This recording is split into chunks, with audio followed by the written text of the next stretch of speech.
Hey, and welcome to another edition of the Gridiron Fantasy Football Podcast. My name is Huck Breeze, and I'm joined here by Anakin Skywalker, aka Darth Vader, aka Darth Scott. Scott, how are you doing today? I'm doing great. I'm doing great. It is week one, and we are just a couple hours away from the kickoff here for the season. Cowboys at Eagles. I'm very excited. How are you doing today? Oh, I mean, football's here. We've been doing podcasts for almost a couple months, and football's here. Today is the day.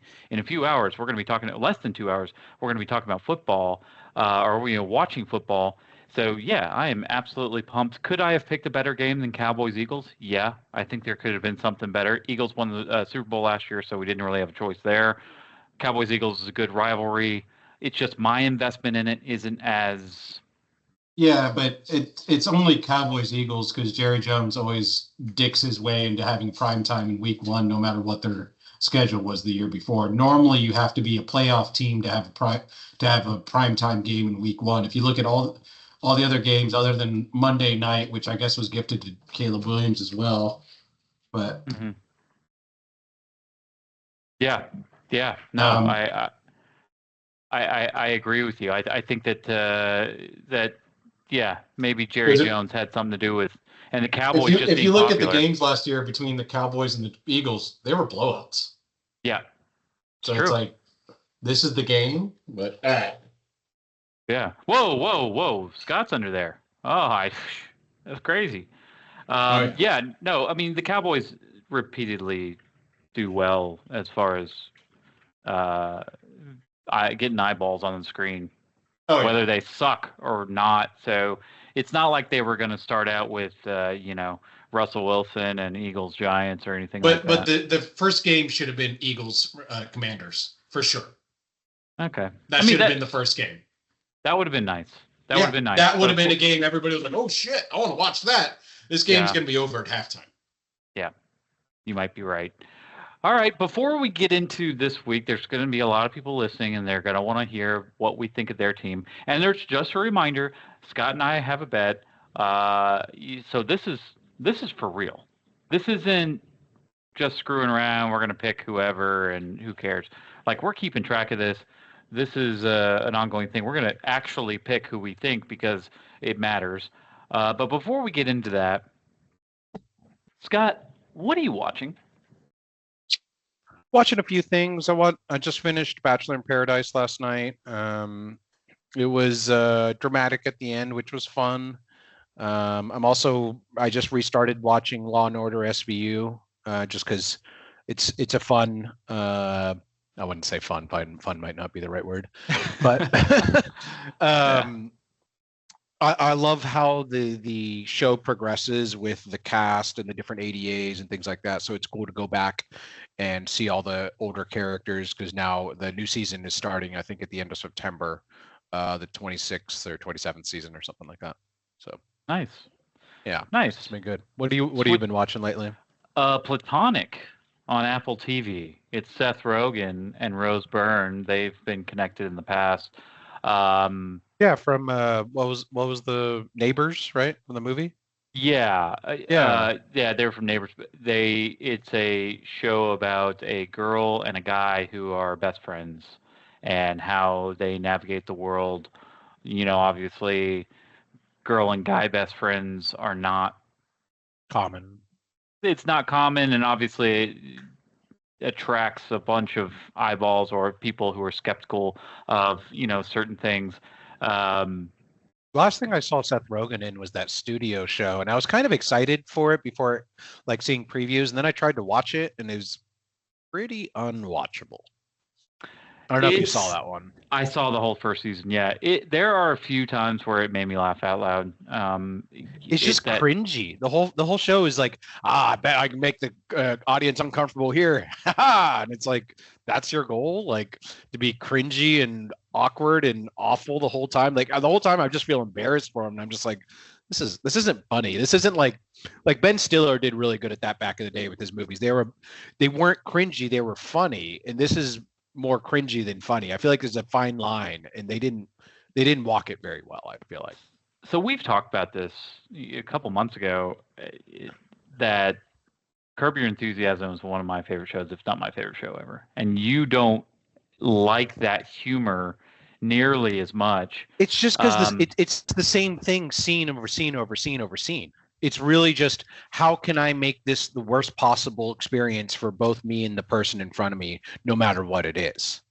Mm-hmm.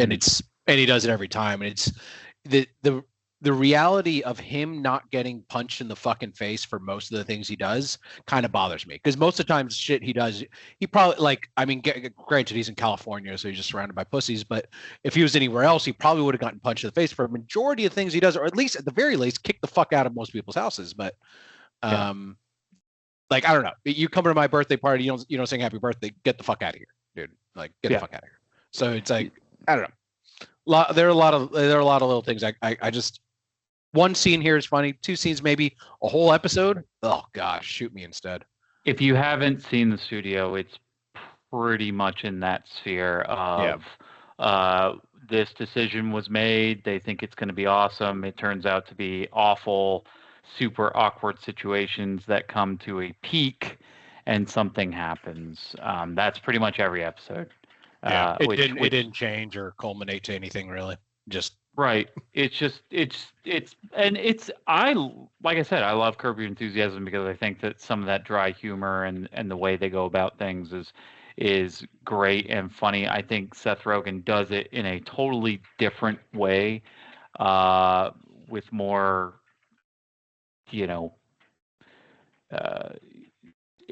it's a little dirtier. It's a little more. He acts more like a real person as opposed to just Curb Your Enthusiasm, where he's just like, everything's just fuck you, I don't care about you. Whereas Seth Rogen's like, still like, I care about other people's opinions, basically.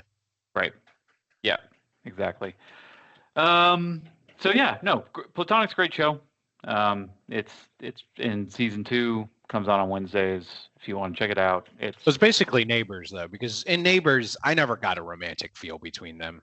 I was never like, it was kind of like, they were kind of like, well, it worked and knocked up. They didn't really have to be attracted to each other. They just have to be around each other, Yeah. and that's enough. And everybody be like, they'll believe it. I mean, people watched King of Queens for years, and she was a 9 and he was a 4, and it still worked. People believed it, so fuck it. And they're like, look at Family Guy.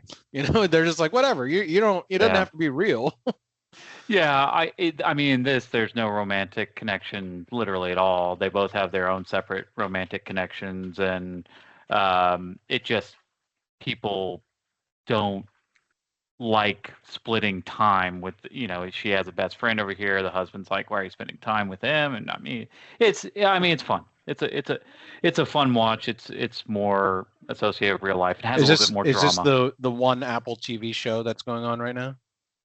Yeah, there are multiple Apple TV shows. No, there's one. They only have one at a time normally. Worth watching, at least. There's the Foundation one. It's like I really haven't dove into it, so I can't tell you even what the plot is, but I've seen some like previews. If I had is that the futuristic space one? Yeah. Okay. If I had like a whole Saturday, which I just don't during the fall, unfortunately, if I had a whole Saturday to sit down and watch a show, I would do that. It just seems like a lot to take in. It's one of those shows where you have to pay attention to every little thing.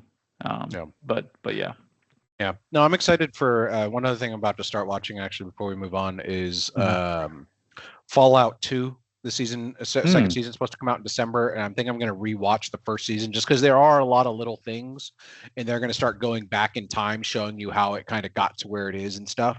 And so I kind of want to go back and remember a lot of stuff because I have a general gist of what happened in the first season, but I'd probably maybe go back and run through it.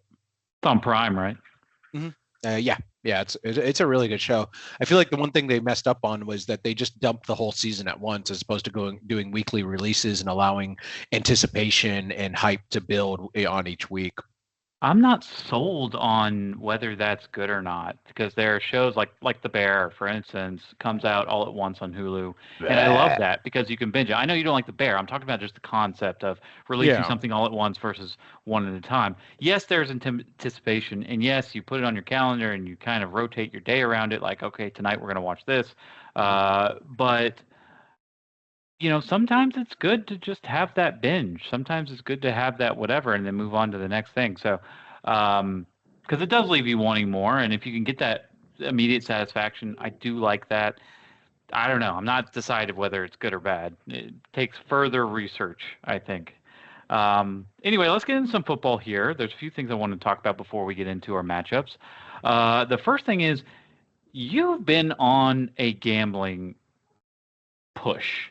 And not money. You're not a money gambler. You never have been. No, not big on that. But you want to gamble moves, transactions in our league. And so far, I've been kind of watching in the background like, okay, I just want to see if anybody is passionate about this, which obviously they haven't been. No, they're too fucking scared. Too damn scared. Come on. But I have to say this on the podcast that this is not allowed. What do you mean? You love to gamble. I do love to gamble. And the thing about me gambling, whether it be, with a friend or online, is there's no victim. The victim Your is bank myself. Account's the victim. That's the thing. It's my bank account, or if I take a shot bet, I'm just taking a shot. Like the victim is myself. When you were gambling with transactions that we all got allocated, you are the victims is everybody else besides the loser or besides the winner. I'm sorry. They're my moves. I can do whatever I want with them. I understand, but you are now making another team in our league that we are all competing with more powerful. In a sense of giving them. I know it's just moves. If they win, okay, all right. So how about I find a workaround and say, if you accept this trade, we also put a bet on the trade, and if I win the bet, then the 4 moves are added to the trade on top of that, or 4 moves your way if you win the bet. So it's still a legal trade of a player, but now the moves are added due to an additional bet. Yeah, I mean, you're doing loopholes, and I guess that's fine. Yeah.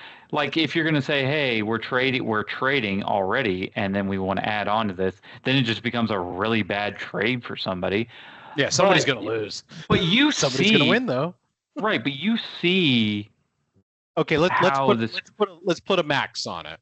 No more than 2 moves. There's no max. You just can't. So it's unlimited. So we could. If you want to go behind the back of the league to try to gamble, saying it on the podcast. I'm putting it in the chat. What behind what back? No, but I'm just saying trading. What you just said, where you're just like, I'm going to do a trade and then I'm going to gamble on top of that. If you want to do that, gambling moves for nothing is not allowed. We're not doing that. Because what are we doing? I gave you an example earlier. Like, what if somebody just said, "Hey, let's make this a huge bet," and I'm betting my first round pick. I'm betting Joe Burrow, and you got to bet your first round pick, and whoever wins gets Joe Burrow or Jalen Hurts. Then we've got a team with 2 quarterback ones, 2 lottery picks, and it's like, well, fuck.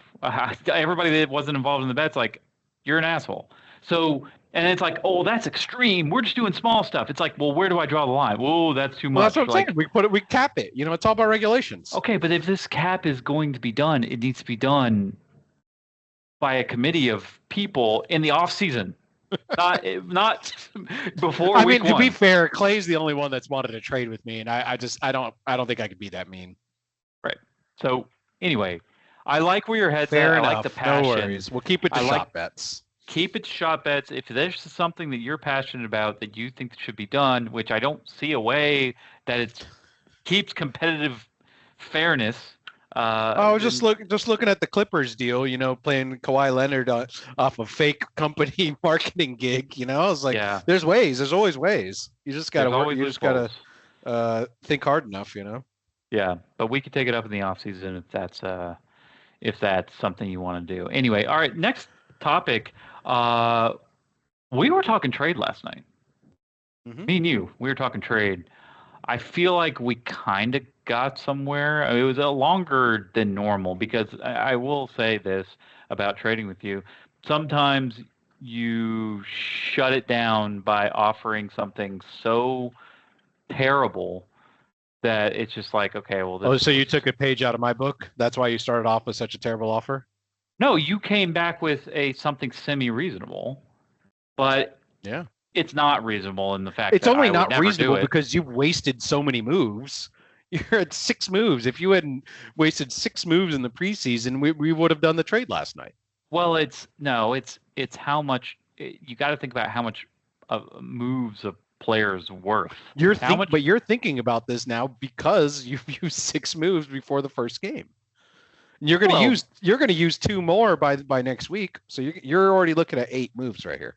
Well, I mean, but that could be used in so many different contexts. Like if you're trying to trade a wide receiver to somebody that already has 3 good receivers in their certain situation, yeah, that's not a good deal for them, so they're going to reject it. So yeah, here's the deal.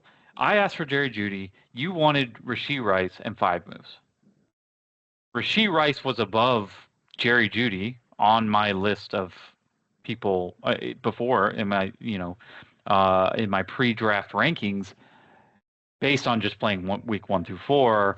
And now that that's been kind of shifted around, so he's going to miss the first 6 weeks and then be able to play the rest of the season. I'm shifting my ranking. So it's like, are you interested in this and maybe an upgrade somewhere else so I can take on Jeudy? And your upgrade was just taking 5 moves. Would you? And then you moved it down to actually 2 moves. Yeah, Brian, I'm being pretty reasonable here. And I said, is there a way that I could do that without moves? So you were stuck on 2 moves. There's just nobody else in your team that I really want right at this moment.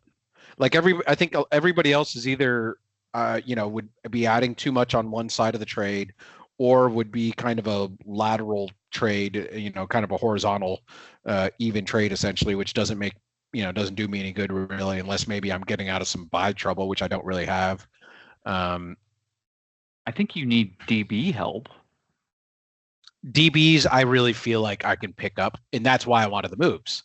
To me, we don't know who the best DBs are going to be as free agents right now because it's really more based off of a scheme and pass rush on the defense that they're on, dependent on how good they're going to do essentially. So I think that's why I wanted the moves, because I'm going to pick up DBs probably within the next 3 weeks. So, but you have the moves, right? So you have 30 plus moves. I know you want more, but that's just fucking me. It's not helping you. It's just fucking me. Well, so I'll need them eventually. By the time we get to playoffs, past 3 years. By the time I've gotten to playoffs, I have like either 1 or 0 moves. So that's why I'm trying to think ahead right now, and be like, okay, not only do I need to be more careful with moves, I need to start trying to gain moves in trades anywhere I can, basically. And my sale to you was you've got Emeka Egbuka on the bench that. Well, I'm not Neil. I'm not just starting a bunch of rookies because I don't have anybody better. I mean, but he's a wide receiver 3. I mean, like you're looking at Chris Godwin not being there for the first 4 weeks. Emeka Egbuka is probably a pretty attractive target at this point. That's not somebody you're going to want to sell. I know. Guess. I don't want to sell him. The only reason I'm starting Jeudy over Emeka right now is because Judy's playing against Cincinnati, and that is the University of North Carolina defense in the NFL right there. That is the biggest joke on the field I've ever seen. They literally get pushed around like a house of cards out there. It is absolutely ridiculous. So that's why I was like, I'll do that trade after week 1. Just because I'm playing Max and I expect Max to put up around 200, and I need a little, hey, I'm playing the worst defense in the league kind of players. Okay. Well, I mean, we'll table it because we were discussing it. I was worried about Juwan Jennings and him playing, and me having to start Malik Washington, who I picked up. Malik Washington may be great. We may be looking at a Marvin Mims type situation, but I would love to just stick Jeudy in there and then just forget about it for the year. Yeah. We'll table it and we'll we'll talk about it. But let's get into these matchups. What do you think? You ready to get into some matchups? Ready to get into Week 1. Week 1. All right, let's start out. Let's do breadbasket versus last man standing. Do you want to go first? Or you want me to go first? You go ahead. So this matchup, these two guys. First of all, neither of these two guys have used a move. They're 2 of 3 teams that have not used a move. Oh, they're so better than us. I don't even use any moves. They are. God, I hate those kind of people. Both. They are both projected 171. So almost identical. These are the 2 teams that faced in the championship 3 years ago. These are rivals. Like, I don't know how to. These are one of the closest matchups of the week. Mm-hmm. This is one of the closest matchups rivalry-wise in the league. This matchup amazes me. I love it. But we'll start out. We're going to know kind of where this matchup is tomorrow night, because Brad's quarterbacks face each other. So Mahomes and Herbert face each other on Friday night. He's got Kelsey, the Kelsey hookup. So you've got 2 quarterbacks and 2 tight end, and a tight end going tomorrow night. Hedman only has Dicker the kicker, and that's it going tomorrow night. So you're going to have Brad with a huge lead, and then kind of finishing up with Josh Allen going on Sunday night for Hedman. I don't like the matchups for Mahomes versus Herbert. I don't like the interdivision matchups on the road in Brazil. Friday night, so the second game of the season. Just like I kind of don't like the Cowboys tonight, that matchup there. So you've got Chuba Hubbard against Jacksonville. I think that's a great matchup. Overall, I think Brad's receivers are much better than Hedman's. It's something that I obviously ranked Hedman as my second to last ranked team. Ramondre Stevenson, I think, is a huge hole that he has the opportunity to go out and fix and hasn't done so through trade or through even free agency. He could have gotten Dylan Sampson or anything like that, and he chose not to. So I think that's a huge hole that Brad wins on his side. As far as the defenses are concerned, Hedman's defense, I think, is a much better. I don't know what's going on with EJ Speed. I think EJ Speed gets some time with the Texans, but on the depth chart to enter the season, is he not a starter? He was not a starter on the depth chart, and it's still like that. So it's like they've got Azeez Al-Shaair, they've got Henry To'oTo'o, and they've got Christian Harris as the 3 linebackers. So if they run a 3-4, then you get EJ Speed in there, perhaps. But they don't run a 3-4. I thought Texans were a 4-3. Exactly. So I don't really understand where EJ Speed, does he fit in situationally? Is he not going to? Maybe he's going for the special teams points. He's all about big special teams kind of guy. But the thing is, EJ Speed had a great year with the Colts in the past year, and so he was high in some people's IDP rankings. It's a big question mark to me. What's going to happen with EJ Speed? I didn't trust him for that very reason, because it's I don't want EJ Speed because I don't know where he's going to play.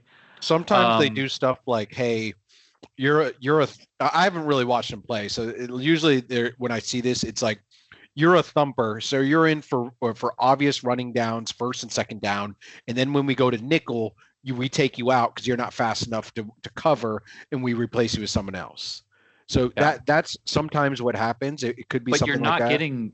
That's not good for IDP. No, it's not good for IDP. I'm just saying real football talk. That's kind of what happens sometimes. So it's like, yes, he'll play, but he's not going to be on the field, for 4 downs, which for IDP, you want that 4-down linebacker.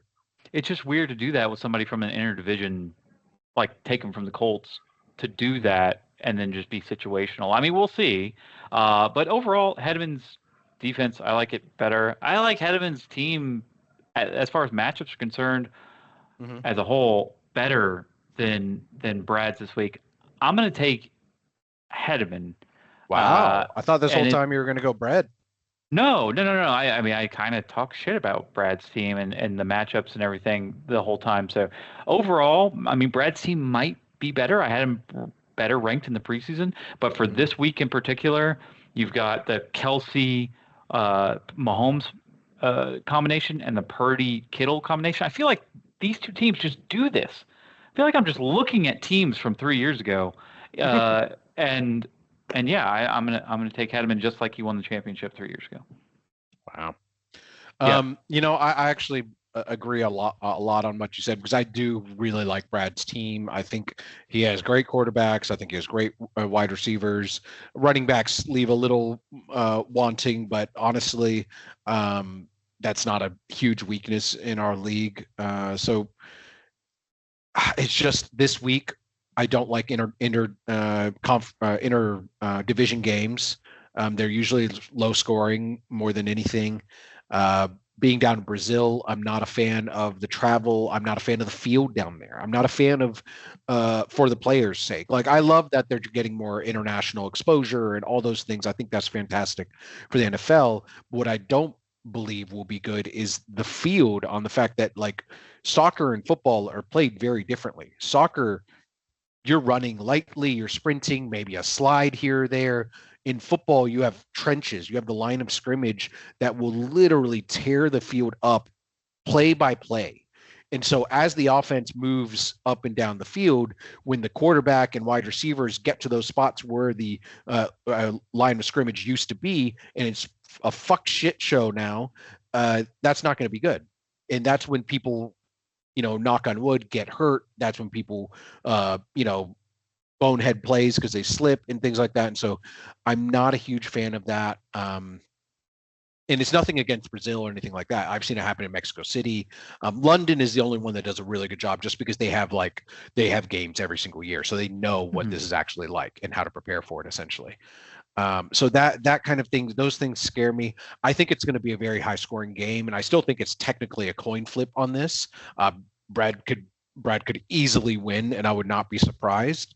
But I am taking the last man standing this week as well. Hey, we agree on that. Yeah. Next up, Camacho, eternal touchdown. I'll go first here. Listen, I did not realize this until last year, but you kind of got me on this trend. The Bengals suck week 1. They've been doing everything in their power to change that this year, I will say. They're 1-9 the last 10 years. Yeah. In week 1. And I know they're going against one of the worst teams in the NFL, Cleveland Browns, but they're going on the road. So I'm pretty sure Kenny Pickett beat them week 1 year. That's embarrassing. Yeah. Like, I don't doubt that they're going to win the game, but is Joe Burrow going to show up third round or third overall pick points?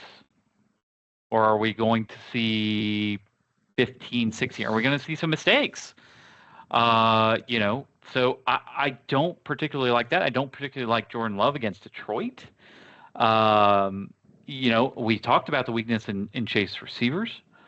I don't mind the running back matchup that he has in Jonathan Taylor and Devon Achane.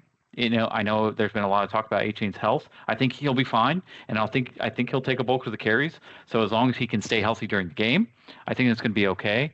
I like the matchup with Trey McBride better. That's great. I really liked Chase's defense coming into the week, but I am worried about Micah Parsons. He's in Stafford zone, getting epidurals and having limited. He's practice. Much younger though. He's much younger. I'll give him that. Sure, but he got a really late start in the preseason. Even if he's playing, is he going to be on a pitch clock or a pitch count? And I know from experience that Chase has offered me, I don't know if he's done the same for you, for DLs. He's looking for somebody to maybe supplement either Chris Jones or Micah Parsons, so he knows he can feel that there's a weakness there at some point. Then Micah Parsons is going to be fine, hopefully later in the season, and going to be a really valuable asset for him. But right now, it's looking like a weakness. On the other end, I hated on Jaden Daniels before the season started. I didn't like it, but I don't mind Jaden Daniels against the Giants. That's a young Giants defense, and so they're playing at home. Jaden Daniels might put up some points. I love the Giants defense overall, but this matchup may just be a good thing for Jaden Daniels. Brian Thomas Jr. is playing in this game against Carolina, which I think it's going to be a huge scoring game. I know I put in chat earlier today it's going to be 45-42 in overtime, but I think Brian Thomas Jr. can score 1 or 2 touchdowns. It's going to be a big game for him. He's got a lot of investment in this New Orleans. I mean, they both do in this New Orleans and Arizona game in the dome. You love when your players play in the dome, inside, indoors. So Olave, Kyler Murray, Bucky playing in a dome. Mm-hmm. That's always good. You've got the hammer, Jordan Mason, Hawkinson. That's always good, having hammers, right? Mm-hmm. On Monday night there. Yeah. On Monday night to finish the game. And they got a kicker battle tonight. They do have a kicker battle tonight, which I think favors Brandon Aubrey. I wouldn't have picked Jake Elliott if I was Clay. There are so many opportunities where it's like 4th and 3 and 4th and 2 where they go for it. They go for it and they don't kick it. And that's one of my big things about kickers too is, are they more apt to go for it or kick the field goal? Exactly. And with the Eagles, they're just not going to do that. If it's 4th and 1 on the 35, a lot of teams would kick the 52-yard field goal. You're not going to get that out of Jake Elliott. Yeah. When I'm betting on Prize Picks or wherever, a lot of times I'll go under on Jake Elliott's field goals, which is 1.5, because they pass up on that. We'll see tonight. I'm probably going to be proven wrong. He's going to kick 4 field goals, but I'm just saying overall, I would have picked somebody besides Jake Elliott. Clay's defense is fine. I don't mind Clay's defense. I didn't think it was particularly terrible. He's got players that aren't particularly attractive, but they should get the job done. Zaire, he's got some terrible players, but Well, no, Zaire Franklin, Hufanga, this isn't some people who are jumping off the map. Zaire Franklin was one of the top, D's to go ahead and pick, and Hufanga is okay. It's fine, but I think there's enough on Clay's defense or Clay's offense with the matchups and the talent that he has, that I'm going to go ahead and pick Clay. And hold on with your analysis. You can keep going, but I'm going to go grab a beer real quick, so I'll be right back. Yeah, no worries. That is a very fair assessment. I do think this is going to be a very close game because, starting at the top with Joe Burrow and Jordan Love versus Jaden Daniels and Kyler Murray, that might be the best 2-on-2 quarterback matchup in the entire league this week. I expect a lot of points out of all of them.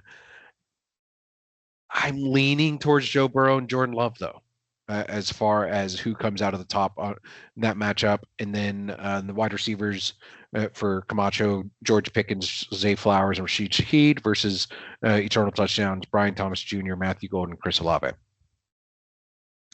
This can go a lot of ways. We'll see how George Pickens does tonight on new offense against a pretty good defense. Zay Flowers and Rashid Shaheed to me are kind of they're kind of hit or miss. They need a bomb, basically. They're not going to get 10 or 15 or 20 yards at a time. It's either they get that 60-yard touchdown or they didn't, and that's it. They got barely anything that week, and that's 2 of them. Usually if you have 1, that's fine, but if you have 2, it's a little risky, because I feel like you're risking some pretty low points for either one or both of them. I don't really expect big fireworks out of a Jaguars-Carolina game. Honestly, if I had an Octabox, guess what? That game ain't on it. You could spare me. I hope Scott Hansen goes to commercials when their highlights come up. So Matthew Golden, I do expect to do really well, but he is a rookie, so we'll see how he does week 1, especially versus Detroit. And Chris Olave, Rashid Shaheed versus Chris Olave there. I think it's a bit of a wash on wide receivers to me. But I do like Devon A-Chain this week versus Indy. If he can play, it says he's questionable. Is he going to play? Limited in practice on Thursday. Officially limited back-to-back. Oh, it's not good. It's not good, because if he was healthy, I really like him. But I do like Jonathan Taylor for Camacho. Bucky Irvin and Jordan Mason just they don't excite me. They don't blow my skirt up. I'm sorry. I know Bucky Irving is everybody is high opinion and Jordan Mason, but honestly, they're putting me to sleep. I like Trey McBride over TJ Hawkinson. I like Brandon Aubrey over Jake Elliott, like we were saying earlier. I like a lot of Chase's defense over Clay's too. He just has more playmakers, and TJ Edwards and Micah Parsons, Chris Jones, even Cooper DeJean can take it back for 6. So I'm taking Camacho this week. I do expect it to be a close matchup though. What are you drinking? So this is like my new favorite St. Arnold's. So it's the grand prize. Ooh, congratulations. Yeah, I got the grand prize. Light and refreshing. It's 95 calories, so it's like their version of Michelob Ultra. Oh, nice. Yeah. Gotta watch those carbs in our age now. Oh, yeah, for sure. 2.7 carbs. So, yeah, it's fantastic. Nice. Tastes great. I'm just getting word that there's a healthy scratch. That's Jaden Blue's healthy scratch. Oh, wow. So the Cowboys Dallas Cowboys running game gets even stronger. Yeah, Javonte Williams, is going to be leaned on. So, you remind me, you took Chase or you took Clay? I took Camacho and you took Eternal Touchdown, correct? Yeah. That's right. Okay. Jake Elliott, you better kick some fucking field goals tonight. Let's see. All right, next matchup. Benjamin Harrison. Well, no, we'll save that one to the end. We don't want to jump in. Yeah. Disco Lemonade, Fupa Slayer. So this one's a tough one as well because I don't want to just it's like Fupa Slayer's team. I don't think it's very good because of. It's funny because I was about to say the same thing about Neil's. But the thing is, Fupa's team is way better than Disco Lemonade's. Well, we have bad weather right now in Philly. Okay, so notice that. And some of the biggest pieces of Hoop Slayer's team. First of all, I don't like AJ Brown. Or second of all, I don't like AJ Brown. I think AJ Brown's great. Piece. I don't think he's. How bad terrible, a weather is it? It's pretty thunderstormy right now. It'll taper off after probably the first half, I think. But like, you've got Dak and AJ Brown depending on the pass game. So if there is a rain that lasts throughout the whole game or is just kind of sitting around there, that's going to affect his performance. And I think it might anyway. So I like Trevor Lawrence as a player. You said that game's going to be in the 40s. Exactly. So that's why I said I like Trevor Lawrence. But then you move down into his receivers. He's got 2 Bears receivers. They contradict each other. I really thought he was going to make a trade by now. Exactly, and he should have. And I'm sitting there texting him hey, I'm throwing stuff how do I get Rome Odunze? I want Rome Odunze. I made a mistake in the draft not getting him. That was my mistake. And so this is going to be John's thing. I don't think he does particularly well this year. I don't think he makes playoffs. But this is going to be John's thing is how do I keep that player because people are asking for him? Just to piss people off? Yeah, so now I want to move DJ Moore, but I can't do it because nobody wants DJ Moore. Everybody wants Rome Odunze. So how do I do this?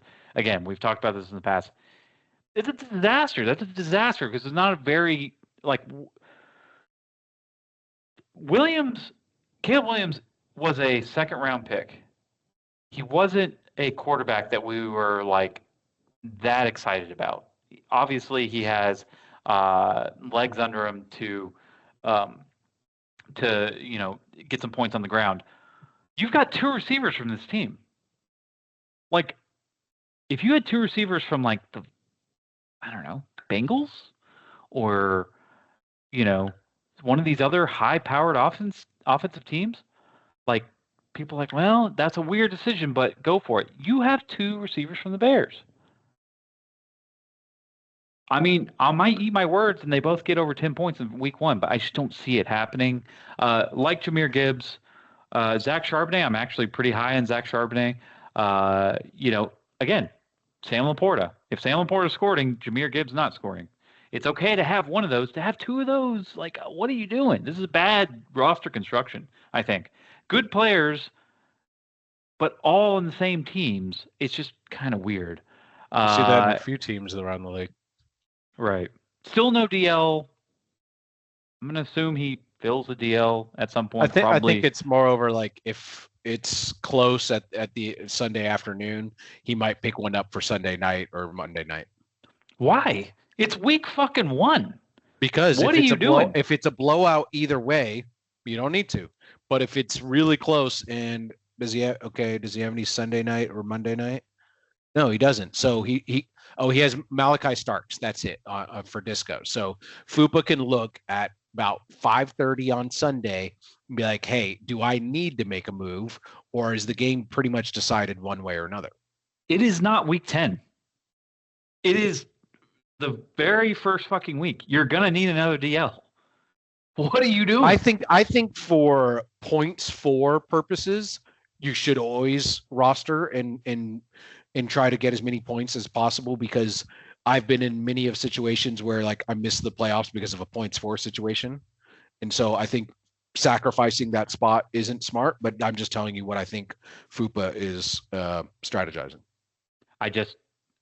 It's incumbent on all managers to put the best team on the field week 1 to try to get off to a good start. And it just seems like he's playing like it's week 13 and he is already in the playoffs and he needs to save his moves for the playoffs. Like, it's bizarre. I think he does. He obviously is going to fill that spot with the DL. He's not going to do what you said. If he does, he's a moron. If he's like sitting there, you think he's going to pick one up before Sunday? You mean? Yeah. Okay. Absolutely. I think he picks one up before Sunday, and if he doesn't, then he's just not even preparing for week 2. Maybe he's just going to try to ride the lightning. I don't know. That's just crazy to me. But defense is pretty good. Otherwise, Jamie Sherwood, good DBs. I really do like Clinton Lake. He offered Quentin Lake to me pretty much straight up for Julian Love, which ain't happening. But I like Quentin Lake. I like Brian Branch. I like Jesse Bates. Those are good DBs. I'm pretty high on Caden Ellis and Jamie Sherwood. Yaya Diaby, whatever. If he can pull off a sack or two, then obviously that's great for him.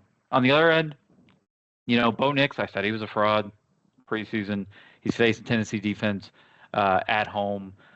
Don't necessarily hate that matchup. J.J. McCarthy against Chicago, at Chicago on Monday night. Chicago's not necessarily the best place to play for quarterbacks, but it's a hammer. CeeDee Lamb, need a big night tonight. Hopefully it doesn't hurricane for you. Tedero McMillan, I think this is a big week. I'm going to take him in DFS. I think this is a big week for Carolina, and I think it's a big week for Jacksonville, and I think that he is good for a touchdown this week. I like Devontae Smith tonight too. I mean, this is big for. You can't like Devontae Smith but not like Dak and AJ Brown? I don't like AJ Brown. I don't like AJ Brown. I like Devontae Smith's gonna kill it though. The rain will separate like Moses for him, and he will catch all the touchdowns. No, I mean, here's the thing. I'm playing DFS tonight, right? And people won't hear this till tomorrow, so maybe I just sound like a moron. Another shot bet: AJ Brown finishes more than Devontae Smith. Points tonight? Yeah. Yeah, sure. So, shot on Sunday. We start off Sunday with a shot. Start off, okay. Yeah. You're lucky. I was at the store today and I didn't have the heart to buy that Malort bottle. I looked at it for a while. Just got some tequila. Yeah. You saw the way my draft turned out and how many regrets I have. I know. That's what I was hoping. That's what I was thinking about. I don't want to start Sunday with regrets. A little perfume. But I like Devontae Smith. I like the matchup. I think there's going to be a lot of concentration on A.J. Brown. I think Deron Bland's on A.J. Brown, and I think Elam takes Smith, and I think Smith is a really underrated receiver for tonight. So I like Devontae Smith to go over his projection of 53 yards and get a touchdown. So, that's – if it rains, nobody gets anything. If it rains and it's like everybody's shitty, then it is what it is. But I like Devontae Smith. Chase Brown – decent matchup. If Joe Burrow's fucking up, then Chase Brown's going to be there to pick up the slack. I like Chase Brown. He's got to decide between Tony Pollard and Travion Henderson. I think Tony Pollard has the better floor, so it just depends on how you feel. If you are going for the kill shot, go with Travion Henderson. If not, if you want a safe bet, Tony Pollard. Looks like he's got Pollard in now. I expect him to probably do that. Because Pollard's probably going to be a bigger part of the offense than Travion Henderson is, if you want me to be honest. It's crazy that somebody's starting Ramondre Stevenson and Travion Henderson's not starting. That's nuts to me, but it is what it is. Tyler Ward against Miami. I like that matchup. I like I Tyler think Ward in Travion week Henderson's 1. going to go off this weekend too. He's going to be really upset with a bunch of points on his bench. Really? Wow. I think he let my criticism get to him too much. You gotta make your own decisions, man. I think that one was a good one. It's all the other rookies I'm worried about. Yeah, they got a lot going tonight. Jack Sanborn on defense, obviously. Sanborn's one of those where it's like projections hate him, the preseason rankings hate him, the preseason projections from these IDP experts didn't really like him that much. Let's see what he can do. He's the starting middle linebacker for Dallas. Let's see what happens. He's got to tackle Saquon. That's all he's got to do. Yeah. I mean, this is a team that runs a lot. You can pick up some points. Deshaun Elliott, he's never made a good play in his life, according to you. So we'll see. I can't wait until he gets better, but I go, good play, Deshaun Elliott. Wow. Yeah, no, it's just I've literally nothing. Just not. I can't think of a single one, and I haven't missed a snap in 20 years plus. Yeah.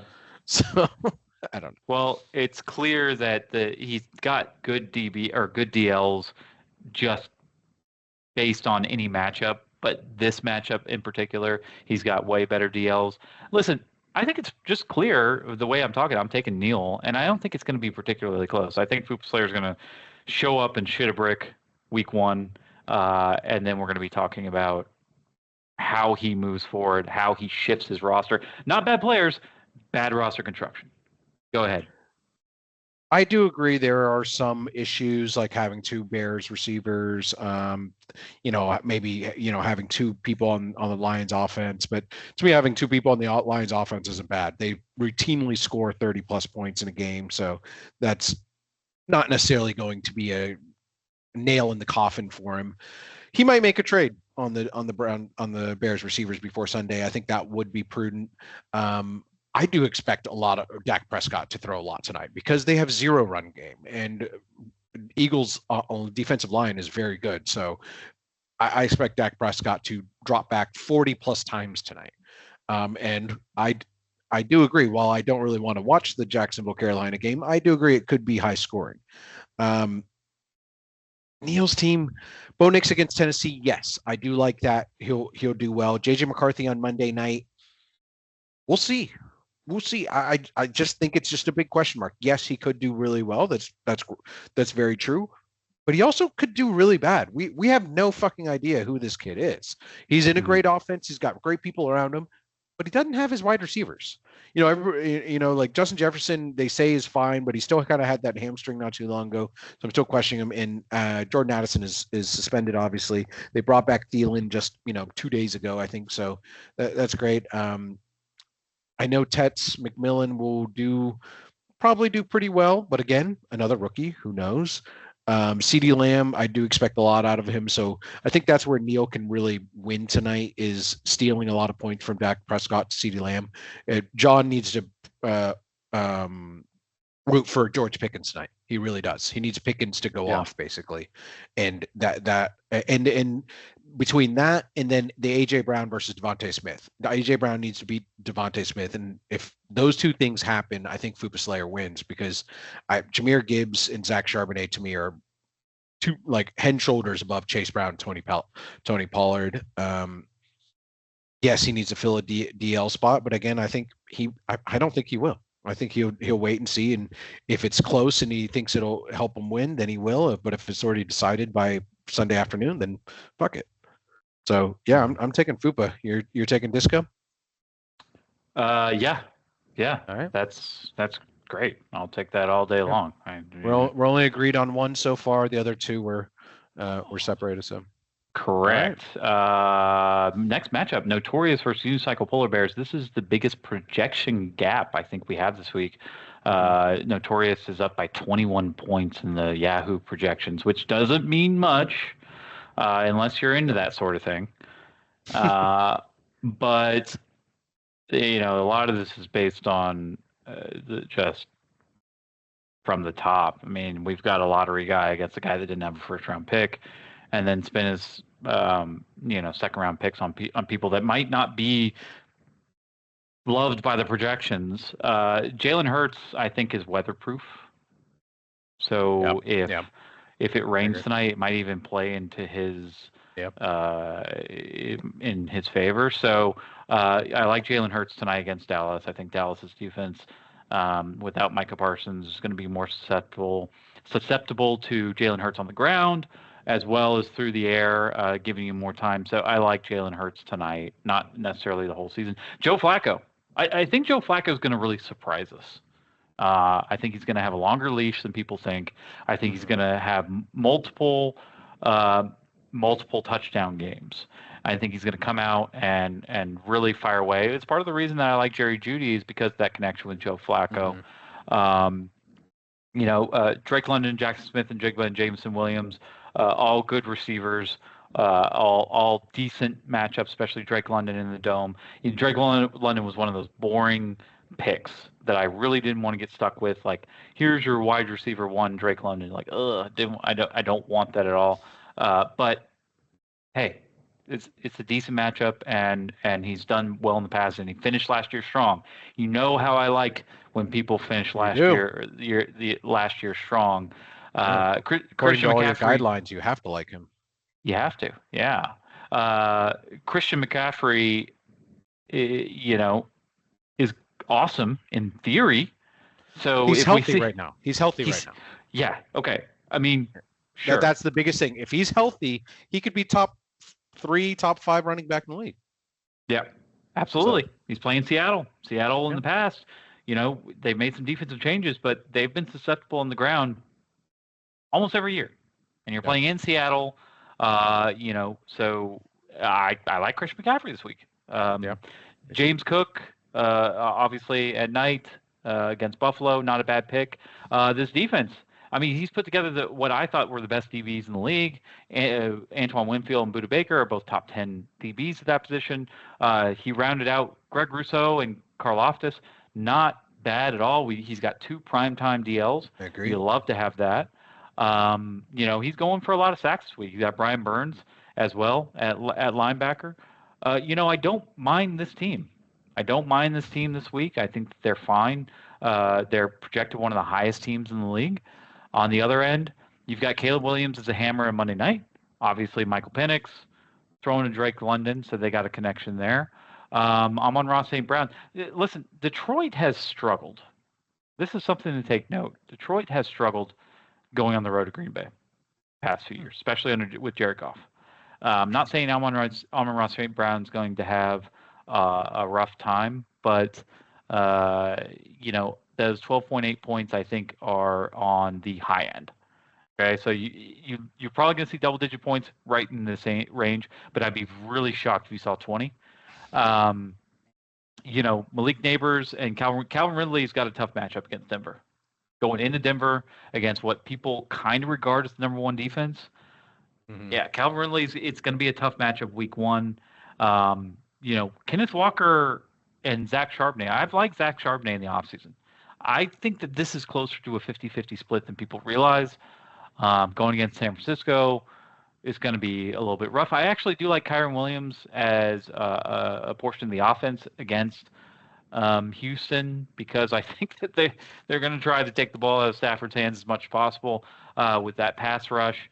And so, I like Kyren Williams as one of the few bright spots on this offense going into this week. The defense doesn't wow me. And Jalen Petrie, I talked about this genre of DB where they're playing safety, but not necessarily in the safety role, but kind of like moved around the field. Jeremy Chin is one of these that they use as well. There's some more of these around the NFL where it's just like wherever they need you on a certain play, you're just going to. It makes it tough in fantasy to plan around these kind of guys. Like some weeks you're going to get double digits, some weeks you're going to get big plays, picks and sacks and whatever. But a lot of times it's like the DB version of the DL. Like you may get 0. Yeah. Depending on, because there's just not a very set game plan based on these players. So it's really hard. I like Jalen Petrie as a player, and it's just really hard to plan against the Rams and see how much he's going to get. It could be 20 points. It could be 0 points. Big range of outcomes there. Obviously, love Will Anderson against Stafford. He might rip his head off, might kill him, might be a murder on that day. We'll see. Yeah. But I just don't think that this team has enough right here to overcome the projection gap that Yahoo's given him.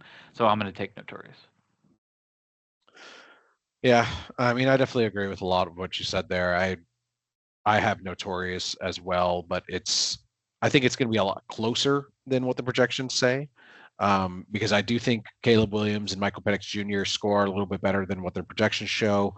Amon-Ra St. Brown, Malik Neighbors could easily go off and win unicycle polar bears the game. That's why I think it's going to be closer than what the projections are. And he definitely has a chance to win this, but I just think Notorious has much higher ceilings for Jalen Hurts, Joe Flacco.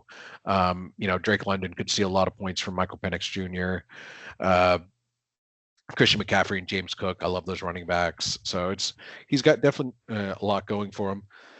I do like a lot of unicycle polar bears defense. Will Anderson Jr., like I said, Sexy Dexy, Jeremy Chin can make great plays for you. Rose Boom can be very consistent, but the thing is Notorious is no slouch on defense as well. Like you said, he has some of the best DBs in the league, in Winfield, Baker, and Holland, and then some great DLs in Russo and Karloftis. So he's very stacked on the defense as well. So since Notorious is just, like I said, higher floor for everybody, I think is the thing, is because everybody's going to do really well. And Christian McCaffrey could easily go off because I feel like they have no wide receiver, so he might be the entire game plan against Seattle.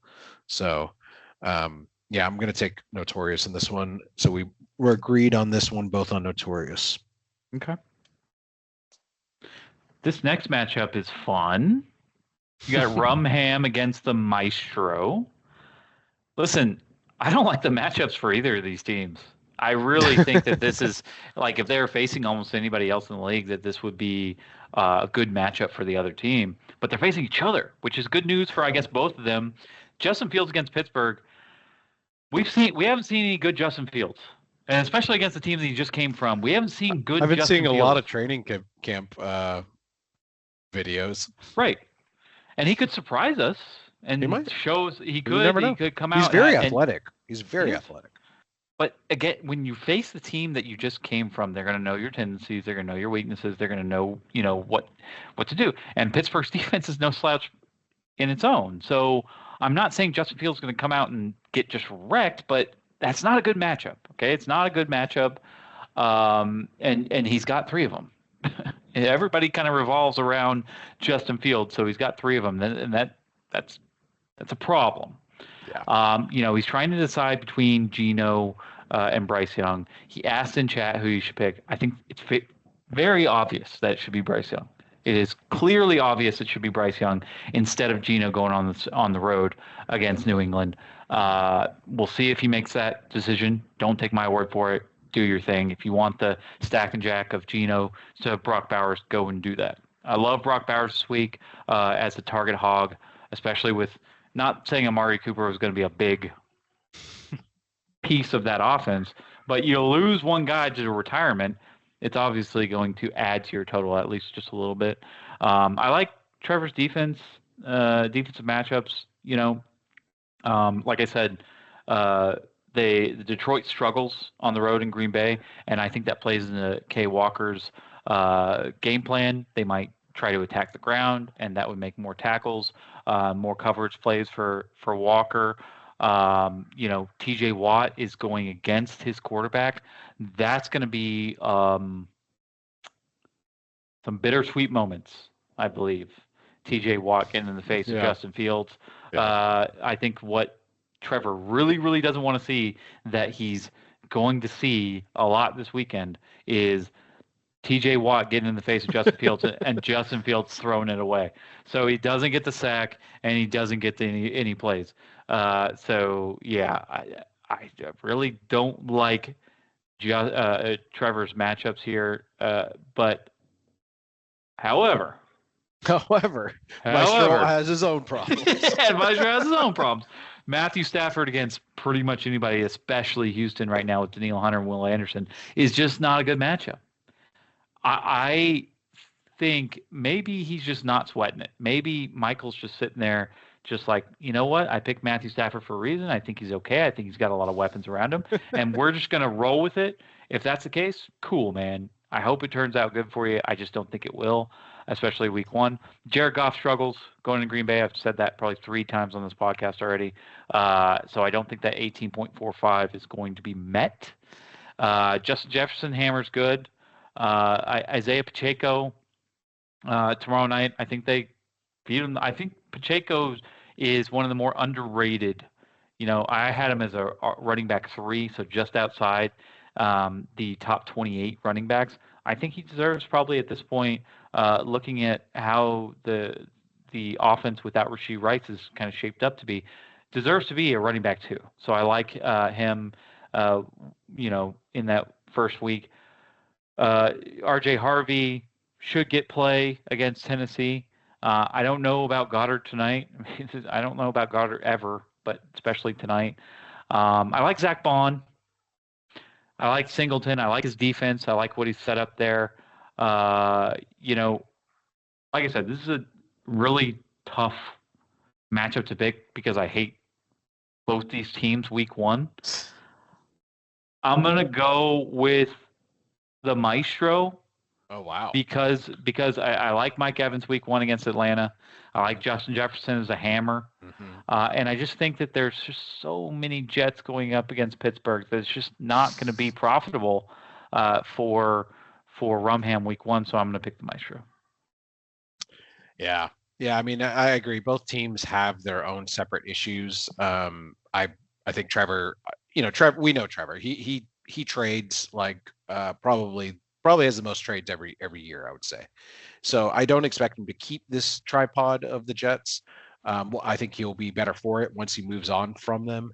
But this week, like you said, against Pittsburgh, he's playing at home. I'll give him that. That might be helpful. But it's probably not going to turn out. If anything, like it might just be a low-scoring game in general. So I could definitely see that and not be surprised at all. Timeout. Perfect timing on this matchup because we just had a trade. Trade? Is that why Benjamin Harrison dropped Jamal Adams?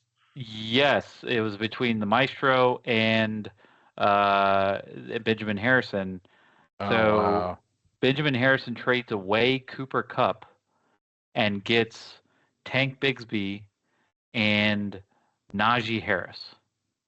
Wow. Quick thoughts on that?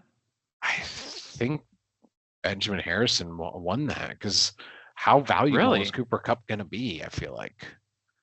Well, he traded Cooper Kupp. I mean, maybe he traded James Conner to me for Cooper Kupp and Travis Etienne. Yeah. So I kind of like Najee Harris and Chargers and Tank Bigsby a little bit. So I get it. Cooper Kupp might be a good wide receiver 3, even wide receiver 2 if possible. Okay, I think pretty even trade. I like Maestro's side so much on that. I mean, you look at just the way Benjamin Harris did this. He traded away James Conner to me, right, for Etienne and Kupp. But then he trades away Kupp for Tank Bigsby and Harris. So he trades away James Conner for Bigsby and Etienne. So 2 Jacksonville running backs and Najee Harris, who had eye problems, who missed the entire preseason. Like,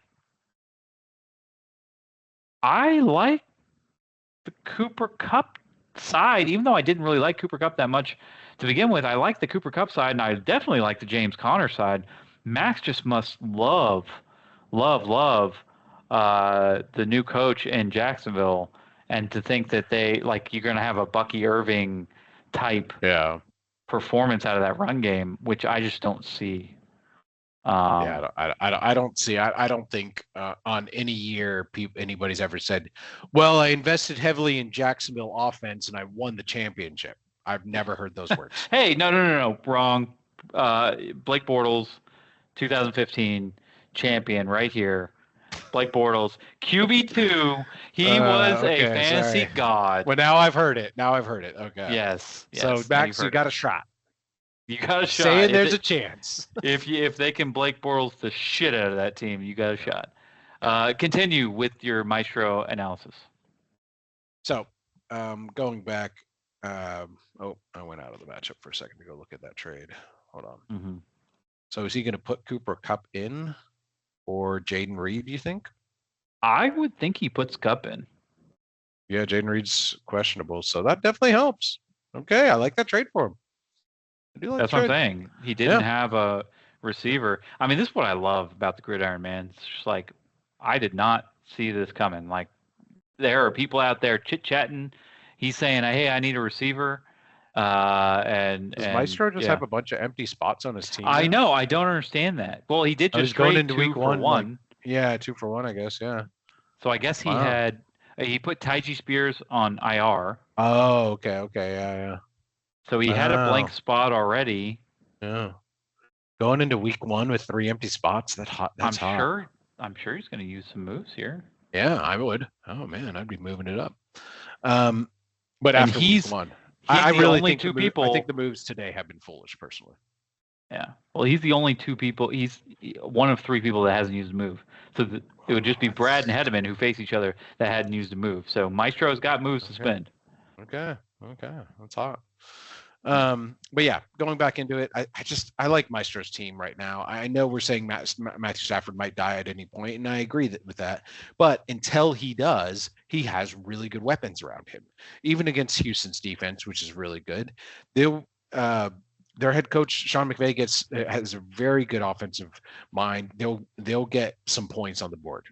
Whoever they're playing against, they're going to get 18 to 25 points normally every week. So I expect him to do well. I think Jared Goff at Green Bay is not going to be that big of an issue. I think Jared Goff is still going to be Jared Goff in the Lions, and he'll do the same, probably 20 to 30 points up on the board. So it's Justin Jefferson, Mike Evans, and now Cooper Kupp as wide receivers. His wide receivers are actually really good. He's got one of the best wide receiver groups in the league now. If you had Cooper Kupp in there, because I think Cooper Kupp is a great wide receiver 3. So he's beating Rumham in everything that's important against his quarterbacks and Justin Fields, Geno, against his wide receivers and T. Higgins, Ladd McConkey, and Garrett Wilson.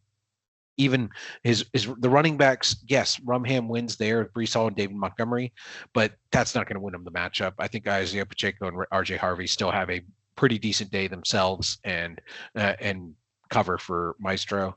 So yeah, I'm taking the Maestro as well. So we're both on Maestro here, huh?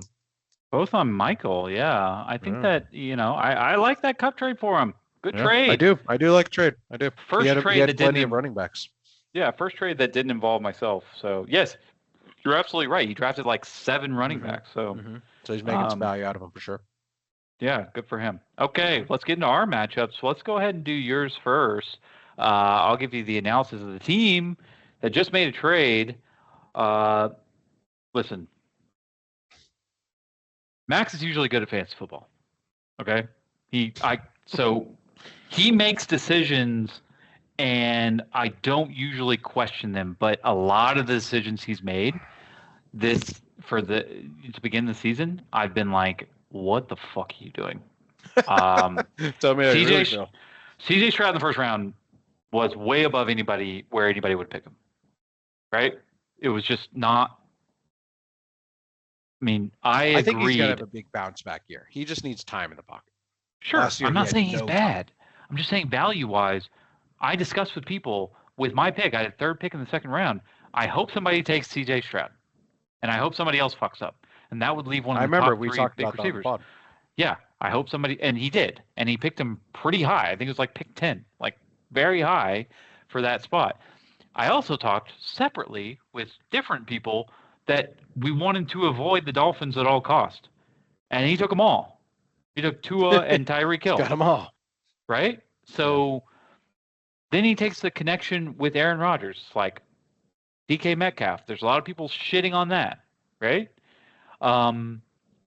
You like the Bijan Robinson, you like the Omarion Hampton, young running backs. That's great.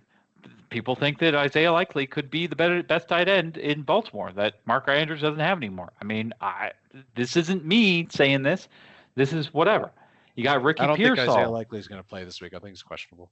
Sure, that's fine. But I mean, still going forward, I mean, whatever. His defense looks good.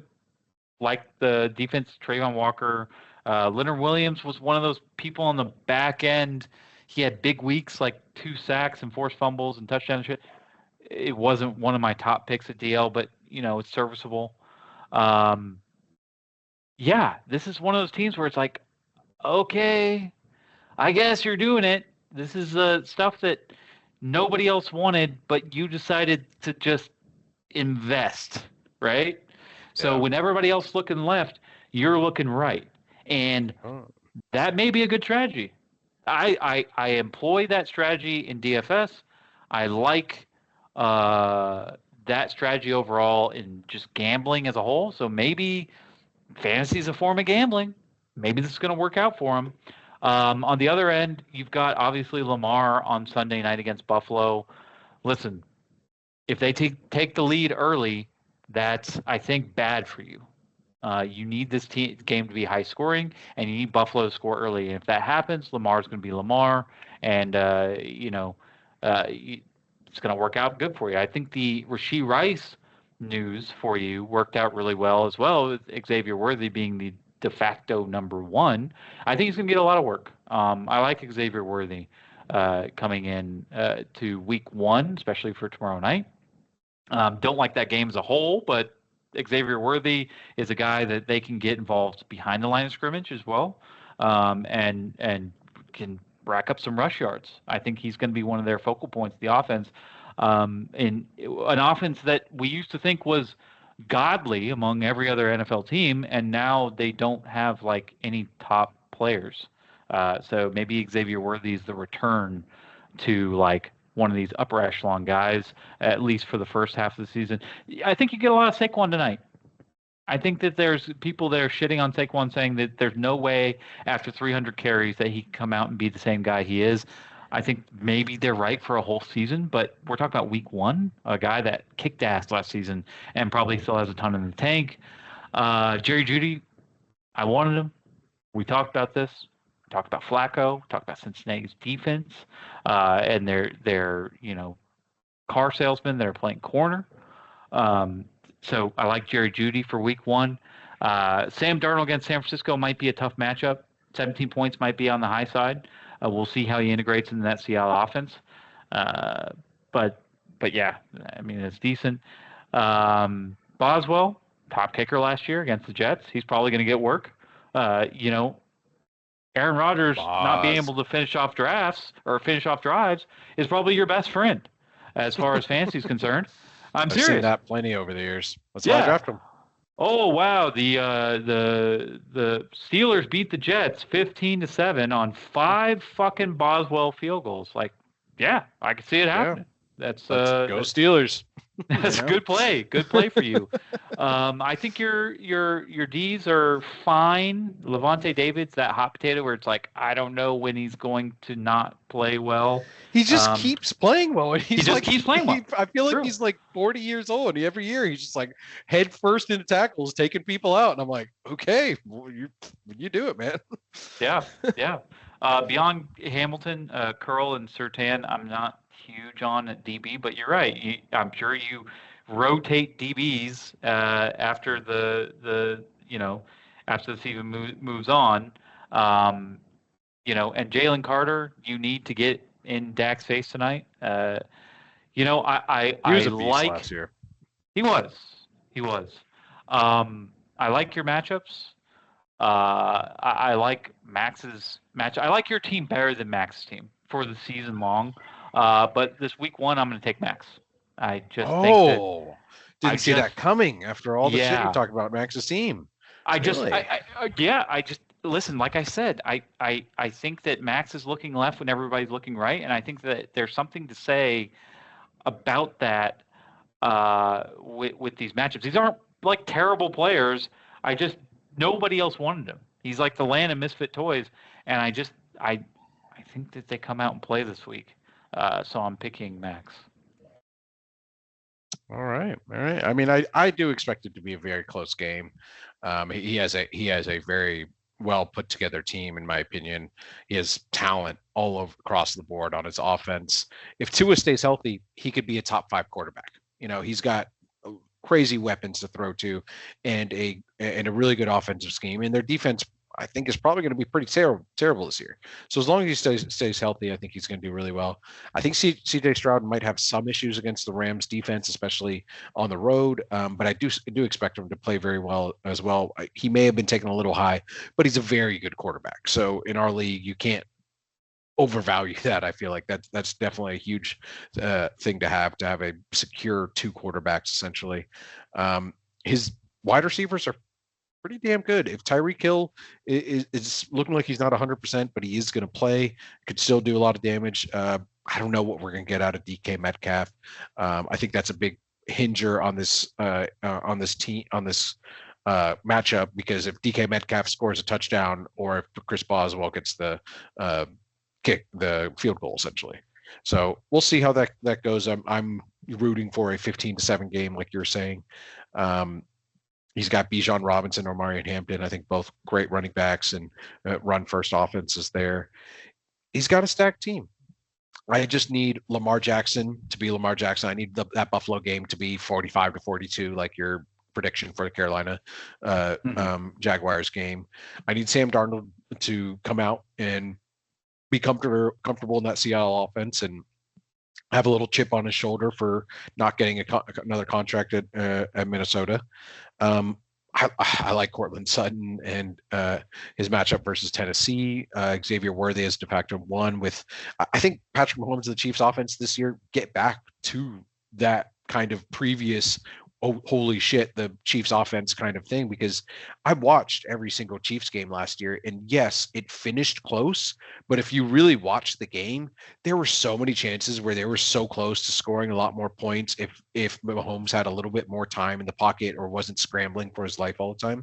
And if their offensive line is back to what it used to be, he could be fucking dangerous this year. So and then Jerry Jeudy versus Cincinnati. Cincinnati is a house of cards of a defense.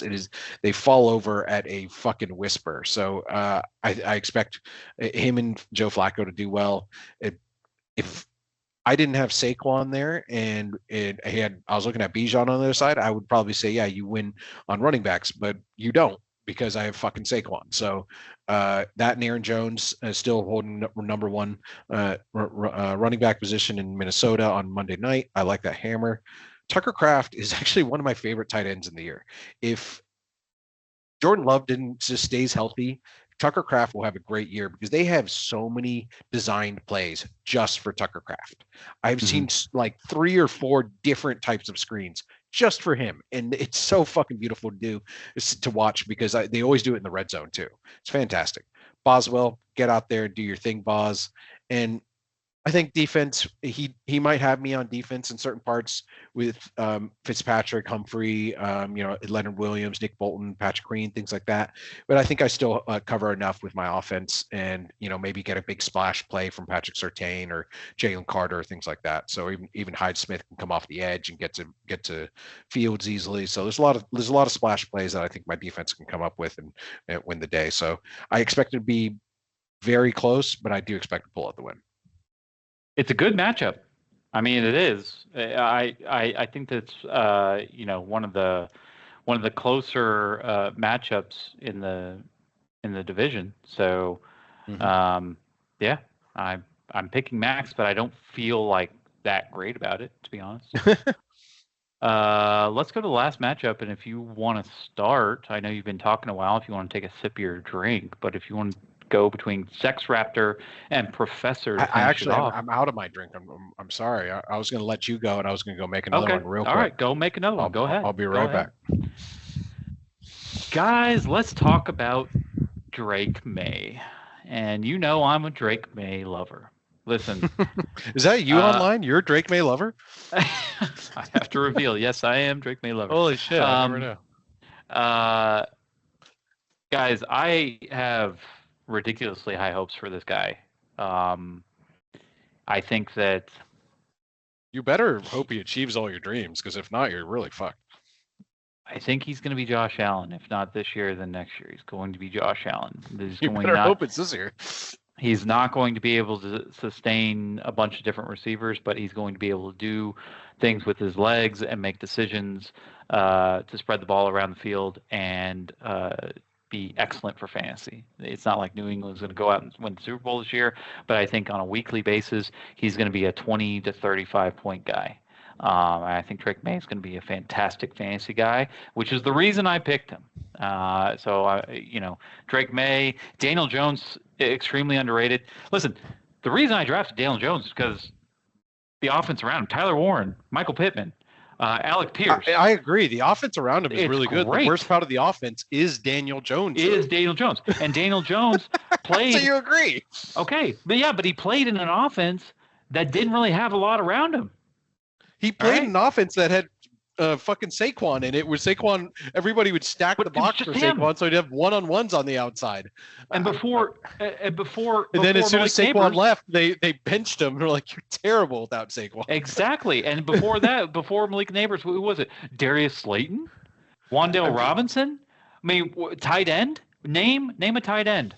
Name a tight end. Oh, I guess they had Darren Waller for 1 year. That's it. That's for all 1 I got. year, and he retired. That's what I'm saying. Like, you're going to go off of fucking Darren Waller pre-divorce? So you think Daniel Jones is going to be the new Baker Mayfield? He's going to have a resurgence and really come back and save his career. I think it's in the realm of possibilities, and I think I agree. Not a single down has not been played. A lot of things are in the realm of possibilities right now. I think that he is going to keep that job. I think Anthony Richardson's going to get to week 8 and he loses the job by week 9.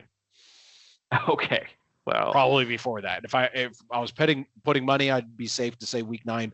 Realistically, let's look at the schedule. Let's see where he loses the job. You look at the Not schedule. Against Miami. Oof, Denver. He's going to have a tough day against Denver, but they're going to let him keep going. Tennessee. Oof, he's going to lose to Cam Ward. Cam Ward's going to whoop his ass, and everyone's like, "Oh my God, welcome to the NFL." And then he's got a rough day at the Rams. That might be after the Rams. I wouldn't. If he loses, they're going to be 3-1 going into week 5, and they're going to be 3-1 or 1-3. 1-3, excuse me. Thank you. Oh. Going to Las Vegas, and that's when they're going to make the switch, I think. Okay. Well, so be ready. I disagree, but yeah. So I think Daniel Jones is fantastic this year. I hate to see Christian Kirk go down. I hate seeing him miss the first few weeks. That's disappointing for the Texans. However, that just means Nico on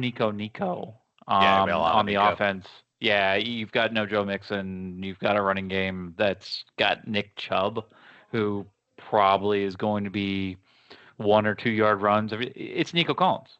That's the offense. Throw to Nico Collins. And he's going to – I think Nico Collins, again, in the realm of possibilities. This is why I drafted this team. In the realm of possibilities, he's the best receiver in the NFL and is number 1 wide receiver next year. If C.J. Stroud can just have time in the pocket, which he didn't have much last year, they have so much chemistry that they can double Nico and he will still get him the ball. Yes, absolutely. And I think which is big. Enough. That not every quarterback in wide receiver 1 can do that. In games, they can blank a wide receiver 1 because they don't have enough chemistry there. But if they know how to find those pockets and have that timing, they're one of those duos that can do that. He just needs time. Yep.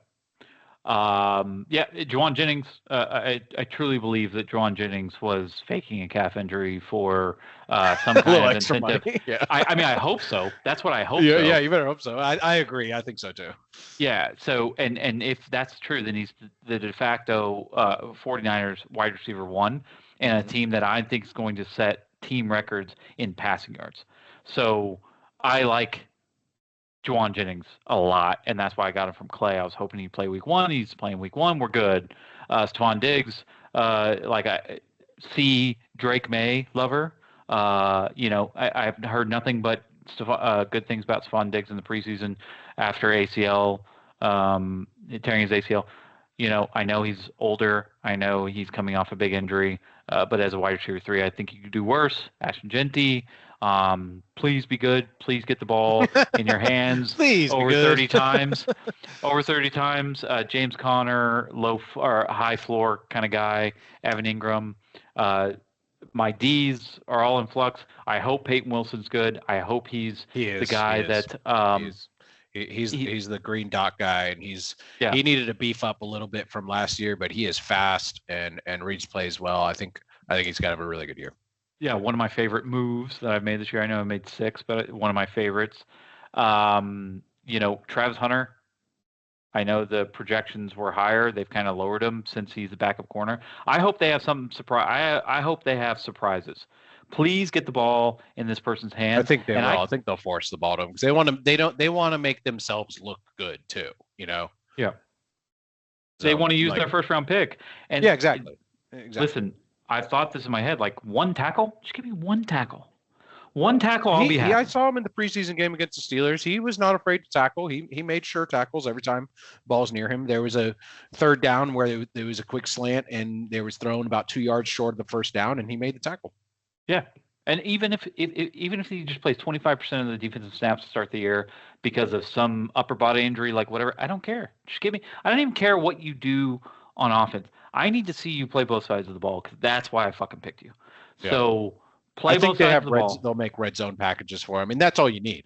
Just they don't need them because if they're smart, don't need them between the 20s. Use them in the red zone, or when you're at least close to it. If he makes big plays, it's going to take all my fucking energy not to get on the phone and just blow up text messages to everybody who doubted. I was right. Fuck all you. Yeah, that could be great. Oh, I can't wait. I hope he's right.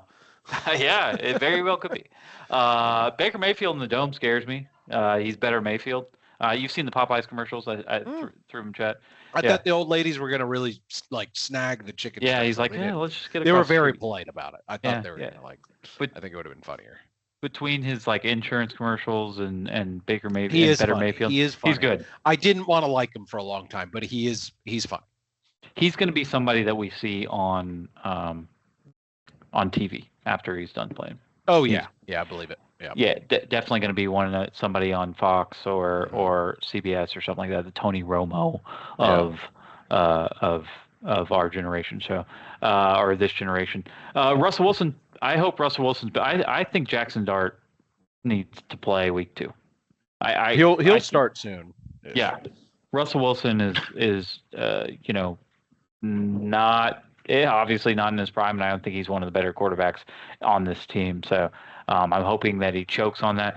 I honestly have been joking around with Cause. I'll say, "Are you not going to play Russell Wilson?" And he'll put in Russell Wilson, and I'll say, "You're just going to leave Cam Ward on the bench?" And then he's like, "Yeah, I'm not going to." He should play Russell Wilson. I mean, I'm not saying this. I'm week saying for this. The matchups. Yeah, you don't play Denver's defense with a rookie on the road. You just don't. So. Yeah, I think that he's making a good decision there. Jacoby Myers, good news. Amari Cooper's not playing. Maybe he'll get some more targets. I think that 13.04 is a little high. Cause is the highest Yahoo rated team. So many inflated projections, I think, right here. But I mean, I think Devontae Adams pretty inflated against Houston. I wouldn't be surprised if he fucking whoops my ass because I've been talking so much shit about him for the past month. But yeah, obviously his first round pick, Jamar Chase, is going to get his, whether the Bengals play well or not. We're looking at double digits there for sure. Jake Ferguson. I like Jake Ferguson tonight. I think in 20 minutes we see him. I have him over four receptions. So I think Jake Ferguson does well. His defense is good. A lot of different question marks. I know I've talked about Luakon playing outside versus inside. We'll see how that comes about. And Aiden Hutchinson against Green Bay coming off an injury. We'll see if he can take advantage and go after Love. He's been talking about running 1 DL instead of 2. This is obviously a knock on Carl Granderson, saying that maybe he just needs to move him or something along those lines. I think I win, and I really don't think it's particularly close. I really like my team going into week 1, so I'm going to pick myself. I mean, I kind of saw that coming. I get it. You're optimistic. No football's been played right now. Nobody knows nothing. A lot of things are in the realm of possibilities. Let me bring you back to earth, though. Oh. Drake May might be the new Josh Allen. He might also have not that, great of a year. I think they're going to run the ball a lot, and he might have a couple splash games here and there, but I don't think he's going to be a QB1. I also think that Daniel Jones loses his job not too long. He doesn't have great matchups. Miami this week is his best matchup in the first 5 weeks. So you're lucky there. I'll give you that. Nico Collins, I love. I told you, I think he could be top 3 wide receivers in the league this year. As long as the offensive line is, marginally better than what it was last year. It was pitiful last year, the Texans inside offensive line. It was disgusting. It made me want to throw up every time he would snap the ball and they would just be in his face right away. And then Nico Collins got a hamstring injury, so it didn't help. But I do think he is your saving grace this week. Juwan Jennings and Stephon Diggs, I don't think that's going to be great. I really think that Professor's beating you in a lot of these positions right now. Like, even if Drake May and Daniel Jones have as good a day as they could have, I still think that Baker Mayfield and Russell Wilson will have a better day. I think that Baker's going to go off against Atlanta, and I think that Russell Wilson destroyed Washington's offense last year with the fucking Steelers offense, which is terrible. So, I think his wide receivers beat you at Jamar Chase, Devontae Adams, Jacoby Myers. And then, yes, you need Ashton Genty to go crazy. You need Drake May and Ashton Genty to go crazy, basically, to win. But I don't like his matchup at New England. I think New England's best strength is their defense. And that's my problem with Drake May, is that with Mike Vrabel as a head coach, as a previous linebacker during his career, he's going to be more defensive minded. And while Drake may do really well, it's going to be more run based, less risk, low risk kind of plays because they have such a good defense. James Conner is great. I love that. But Professor's not too shabby with Josh Jacobs and Alvin Kamara over there. So I think he covers you there. I see him beating you in a lot of the more important parts. I do like your defense a little bit more. If Travis Hunter goes off, like you definitely have a chance to win this game. I just think that Professor is a little bit more secure on a higher floor on a lot of his players here. So I'm taking Professor in week 1 for him. Wow. Make some good points. You do make some good points. So we are agreed on 3 matchups and we disagree on 4. Yep. Both of our matchups and Clay and Chase. Oh, Clay John and Chase. Neil. Yeah. Clay and Chase. John and Neil, we don't agree. And then we agree on Brad and Last Man Standing, Notorious beating Unicycle Polar Bears, and we agree on Maestro beating Rumham. Yeah. So just Hedem and Danny Michael is what we agree on. Mm-hmm. Well, hey, Excellent. It's week 1. It's week 1. Football's about to start here. We got about 10 minutes until football starts. Scott, thank you for joining me today to talk about the Gridiron. I appreciate it. Good luck this week. And if I don't talk to you before then, I will see you Sunday morning, bright and early. Bright and early, sir. I'll be ready to rock and roll. Margaritaville machine out, grill some hot dogs and burgers. Let's go. Oh, all right. Okay. Yeah. And I will be ready watching football, split screening the Steelers with some kind of red zone or some kind of different football experience. I don't know what's going to happen. I was thinking about until I heard about the ads. I was thinking about just riding the wave with the red zone on the big screen. I have the Steelers on a separate screen on the side. I've got a third TV. It's supposed to be outside, but if nobody's outside, we could bring it in. So, okay. Yeah. And Texans don't play till 3, so. It's true. That's true. I will be nice and saturated with all kinds of sports knowledge, football knowledge at that point. Thank you, Scott, for joining me today. Thank you guys for listening. This is one of our longer podcasts. Good luck this week to all the people I picked, and terrible luck to anybody that Scott picked. We will see you guys next week. Same time, same place. See ya.